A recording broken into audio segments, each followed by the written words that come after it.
Voilà, mon lieutenant, nous assistons à passage d'avion de chasse. Effectivement, on assiste à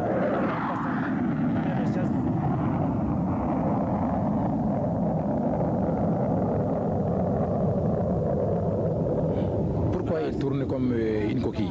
Il tourne puisque ce sont des figures de combat, si vous voulez. C'est plus précisément, ce sont des figures tactiques. Il va déclencher.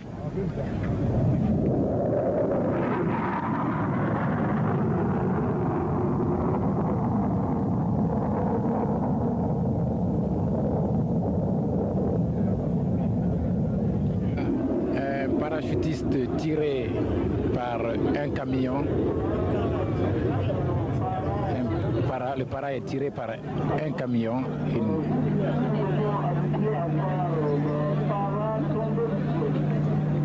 Voilà, il se maintient. C'est une innovation dans ce défilé. Une grande corde. Le parachutiste tient 2 drapeaux. Il est tiré par un camion et il passe au-dessus de nos têtes. On est habitué à voir les parachutistes descendre du ciel, mais pas tirés par des cordes. C'est une innovation.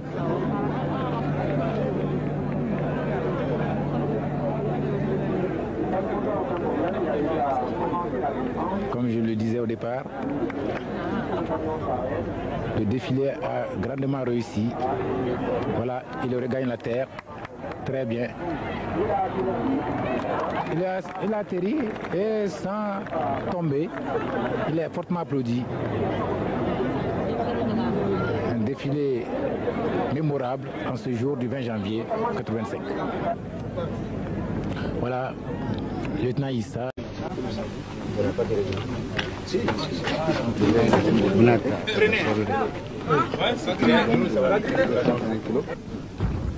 Donc il monte la bombe comme ça, quoi. Oh, oui. Des bombes de 100 kg, de 150 kg. C'est une bombe de 250 kg incendiaire qui est en train d'être montée. C'est-à-dire qu'elle peut brûler combien d'hectares, par exemple? Elle peut brûler et détruire dans un rayon de 500 mètres. C'était prévu pour le 27? Affirmatif. Pour le 27. Dans combien de localités, par exemple? Sur 4 objectifs militaires. Lesquels? Des objectifs militaires situés à Dédougou, Tougan, Nouna, Djibasso. Et Djibasso.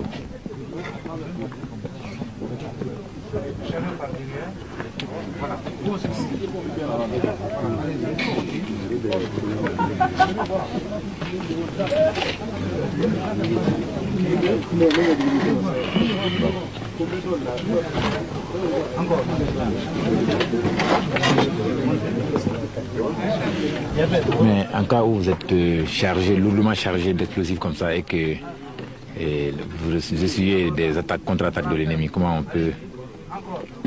on s'y prend? Contre-attaque, il s'agit de savoir quelle contre-attaque. Si c'est la DCA ennemie qui couvre l'objectif assigné, ou si c'est d'autres chasseurs de l'ennemi qui sont envoyés pour nous intercepter, les cas sont différents.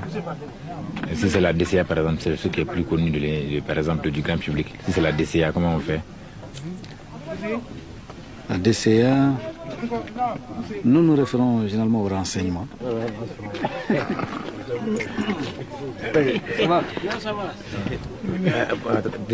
Commandant, qu'est-ce qu'il vient de mettre comme ça, comme capuchon? Les détonateurs. C'est-à-dire?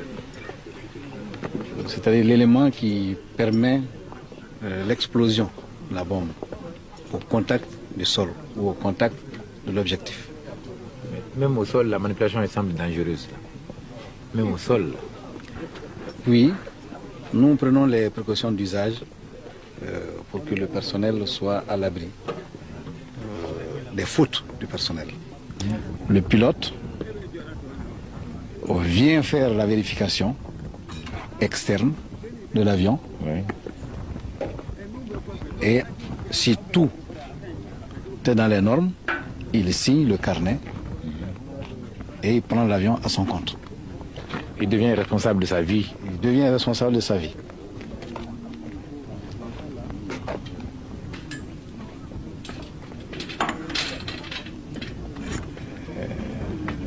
Cet avion de guerre, la vitesse de croisière approximativement, hein? Ici, nous ne parlons pas de vitesse de croisière. J'avais déjà rectifié. Il y a des vitesses de convoyage qui diffèrent selon les altitudes. Selon les altitudes, nous prenons la vitesse la plus économique. Et il est permis de dire que sur cet appareil, il existe une vitesse maximale qui s'exprime en nombre de Mach. Ce n'est plus un kilomètre qu'on parle, mais un nombre de Mach. Cet avion peut voler à plus de 2 Mach, c'est-à-dire plus de 2 fois la vitesse du son. Dans le transport peuvent également assurer la protection et dans toutes les directions.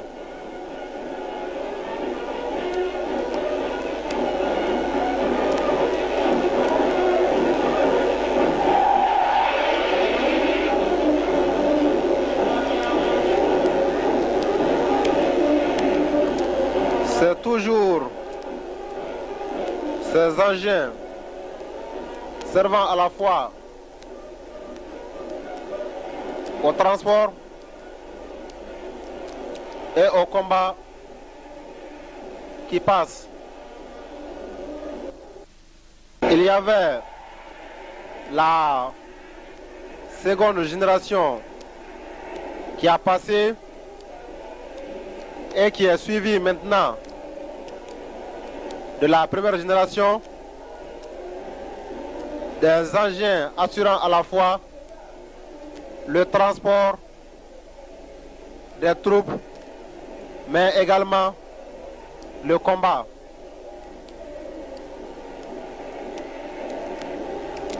Cette première génération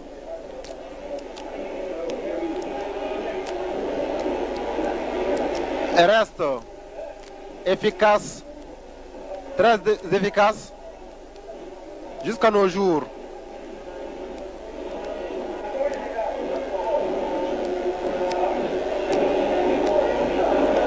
Nous voyons maintenant une autre unité dotée de chars. Ces chars pouvant détruire les chars ennemis, les fortifications et le personnel.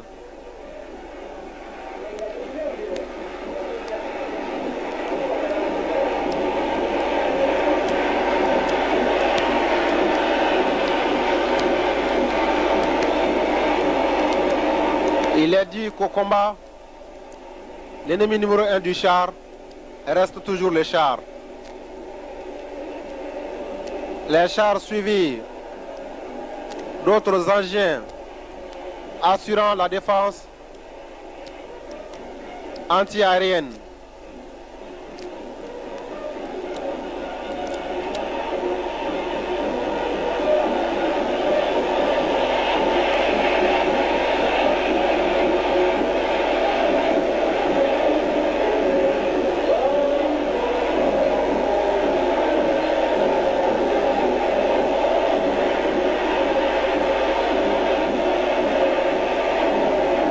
Ces engins de défense anti-aérienne sont effectivement de la toute dernière génération,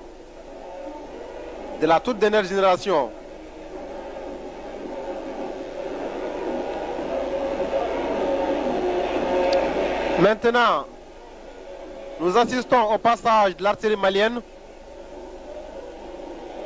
une artillerie redoutable à très grande puissance de frappe, composée d'artillerie sol-sol et d'artillerie sol-air.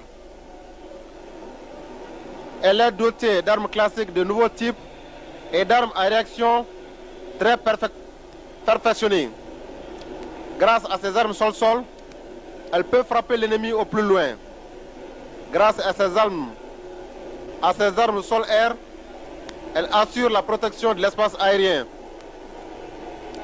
avec précision contre les aéronefs ennemis, n'importe quel aéronef connu de nos jours, quelle que soit sa rapidité, quelle que soit sa vitesse. Dotée de véhicules de combat et d'armes modernes, notre artillerie est l'arme de l'assurance. Pour preuve, cette unité qui passe en ce moment, grâce à sa longue portée de tir et sa haute capacité manœuvrière, peut produire un effet démoralisant et très impressionnant sur l'ennemi. Ces engins ont une très grande précision et surtout possèdent une très longue portée. C'est des armes de destruction massive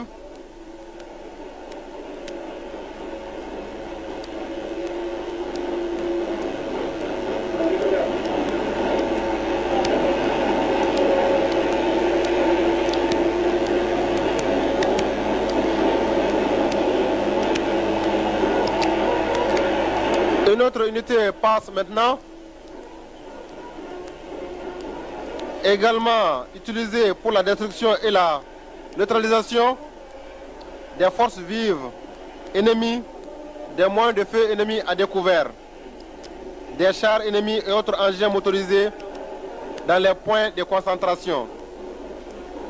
Sa grande capacité de manœuvre, sa puissance de feu et sa capacité de surprise ont des effets de destruction et démoralisants impressionnants sur l'ennemi.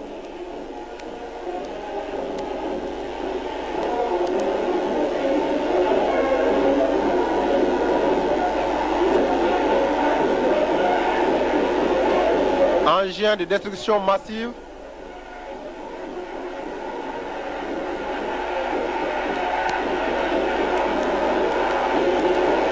provoquant un impact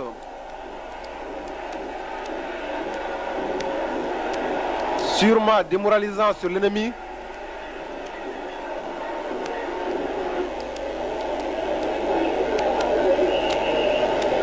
Engin possédant également une très longue portée.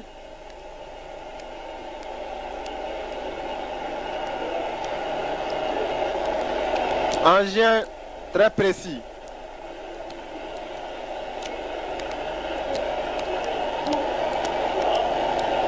Nous voyons également au passage maintenant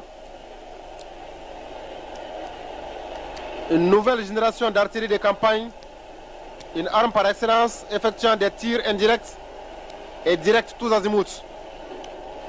Elle assure ainsi la destruction et la neutralisation du personnel ennemi et d'artillerie adverse, de même que les moyens mécanisés et les chars ennemis.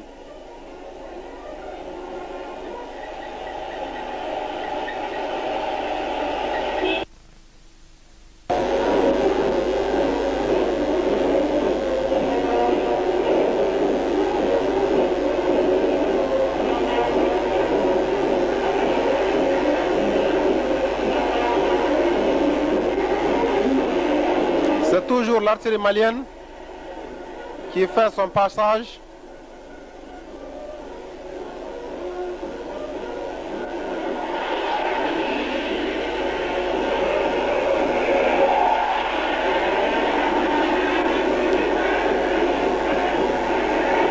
Mon capitaine, vous suivez actuellement le passage d'un avion de chasse.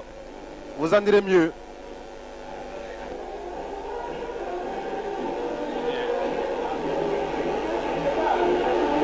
Effectivement, s'agit du passage d'un chasseur-intercepteur.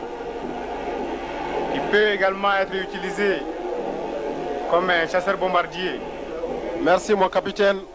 Et tout de suite, vient de passer, ou du moins continue de passer, l'artillerie anti-aérienne.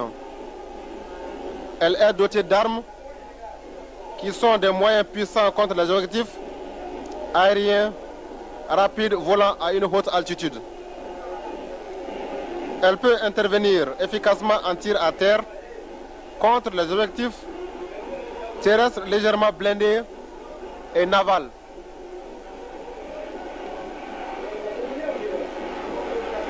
Contribue efficacement à la défense anti-aérienne conçue pour détruire un ennemi recherchant la surprise à très grande vitesse et à très basse altitude. Nous assistons maintenant, mon capitaine, au passage du génie. Génie service, génie arme, vous en direz mieux. Oui, mon lieutenant, effectivement, nous assistons au passage du génie sur engin. Plus tôt, nous avions assisté au passage du génie à pied qui défilait en compagnie de l'infanterie à pied. Oui, il s'agit d'un génie arme et d'un génie service.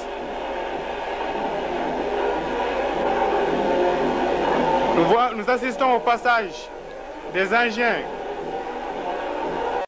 destinés à effectuer des travaux publics et des engins de franchissement.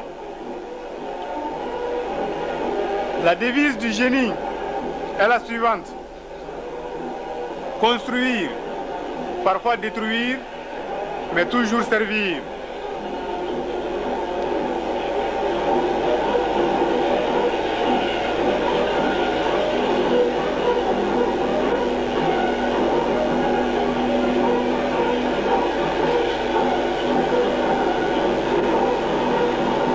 Actuellement, nous assistons au passage du groupement de défense anti-aérienne. Il s'agit là d'une arme dotée d'engins anti-aériens qui part du sol à destination d'un objectif aérien, d'où son appellation d'engin sol-air. En effet, le combat anti-aérien est l'action des unités de missiles sol-air et des troupes radiotechniques de la défense anti-aérienne. Coordonnées d'après l'objectif, le lieu et le temps, il détruit l'ennemi aérien soit indépendamment, soit en coopération avec l'aviation de chasse. Le groupe de missiles sol-air est une arme collective de défense anti-aérienne très moderne. Oui, mon lieutenant, le meilleur ennemi de l'avion, c'est l'avion lui-même. Mais comme je le disais tantôt, les progrès des sciences et de la technique, l'évolution de l'arme militaire, aussi bien que le changement des caractéristiques des objectifs, ont permis la mise au point de ces engins qui sont capables, autant que les avions eux-mêmes,